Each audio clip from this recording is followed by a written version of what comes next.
আসসালামু আলাইকুম। দেখছেন দর্শক 24 এর নিয়মিত আয়োজন দর্শক নজরে আজকের কাগজ। সাথে আছি আমি সিনথিয়া। আজ 12/5/2026। প্রতিদিনের মতো আজকেও আমরা সংবাদপত্রের পাতা ঘেঁটে দেখব দেশের শীর্ষ পত্রিকাগুলো একই ঘটনাকে কে কোন দৃষ্টিতে দেখছে।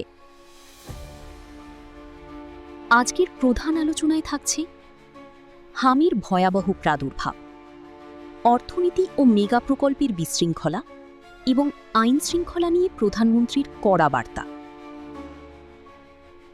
শুরুতেই স্বাস্থ্য খাতের উদ্বেগজনক খবর। ইত্তেফাক এবং কালের কণ্ঠ দুই পত্রিকাই জানাচ্ছে দেশে হামির প্রকোপ মারাত্মক আকার ধারণ করেছে। ইত্তেফাকের শিরোনাম, হামি আক্রান্ত 50,000 ছাড়ালো, মৃত্যু আরও 6 শিশুর। কালের কণ্ঠ জানাচ্ছে ভেন্টিলেশন পেতেই শেষ হয়ে যাচ্ছে শিশুদের। এই শিশু মৃত্যুর দায় আসলে কার, সেই প্রশ্নই আজ বড় হয়ে উঠেছে। এবার আসি অর্থনীতি ও দেশের মেগা প্রকল্পের খবরে। আজকের আমাদের সময় এক বিস্ফোরক রিপোর্ট করেছে, মেগা প্রকল্পে ব্যাপক অপচয় ও লুটপাট হয়েছে। অন্যদিকে অর্থমন্ত্রী বণিক বার্তাকে বলেছেন অর্থনীতি স্থিতিশীল হতে অন্তত 2 বছর সময় লাগবে। পাশাপাশি বাজেটে বাইক ও অটোরিকশার উপর নতুন করের বোঝা আসার ইঙ্গিত দিচ্ছে যুগান্তর ও কালের কণ্ঠ।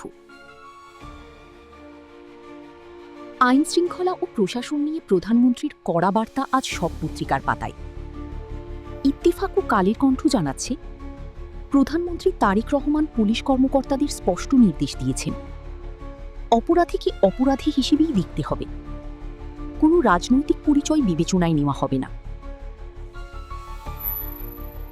এছাড়া পরিবহন খাতের এক বিশৃঙ্খল চিত্র ফুটে উঠেছে আজকের কাগজে। আমাদের সময় লিখেছে রাস্তা দখল করে ঘুমায় বাস, যার ফলে চরম ভোগান্তিতে সাধারণ মানুষ। আবার সমকাল জানাচ্ছে এক অবাক করা তথ্য, গত 10 বছরে নার্স সংখ্যা শতভাগ বাড়লেও দক্ষতার ঘাটতি রয়ে গেছে 82%। প্রিয় দর্শক, আজ কাগজগুলোতে স্বাস্থ্য সংকট, অর্থনৈতিক দুশ্চিন্তা আর সুশাসনের তাগিদ, এই 3 চিত্রই স্পষ্ট।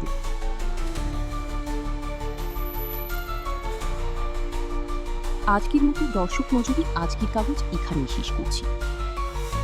প্রতিদিন সকালে সংবাদপত্রের বিশ্লেষণ থেকে আমাদের সাথে থাকুন।